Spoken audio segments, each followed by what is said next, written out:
வேறு என்ன தெரியுமா பண்ணுறாங்க, தான் பையன் மேலே தப்பு இருக்குன்னு தெரிஞ்சும் அவங்க வந்து நம்மளை விட்டு போயிடுவாங்க அப்படின்னு சொல்லி பயந்து போய் அவங்க தப்பெல்லாம் மறைச்சிட்டு அவங்களுக்கே சப்போர்ட்டாக இருப்பாங்க.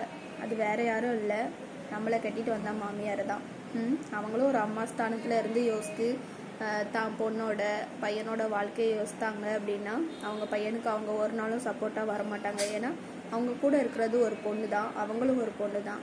ஸோ ரெண்டையுமே நினச்சி பார்த்து தான் பையனோட தப்பை சுட்டி காட்டி இதை செய்யாத அதை செய்யாதன்னு சொல்லி கொடுத்தாலே அவங்க வந்து எந்த தப்பும் செய்ய மாட்டாங்க.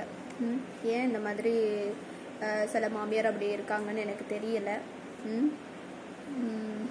நம்மளுக்கும் அம்மா இருப்பாங்க, அவங்களும் அவங்களுக்கு பையன் இருந்தாங்கன்னா கண்டிப்பாக உங்கள் பையனுக்கு இது தப்பு அது தப்புன்னு சொல்லி கொடுங்க. ஏன்னா உங்கள் வீட்டில் வந்து வாழ போகிறதும் ஒரு பொண்ணு தான்.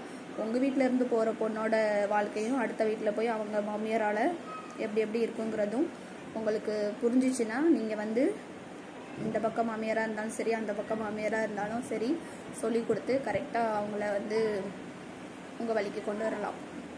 அதனால் ப்ளீஸ்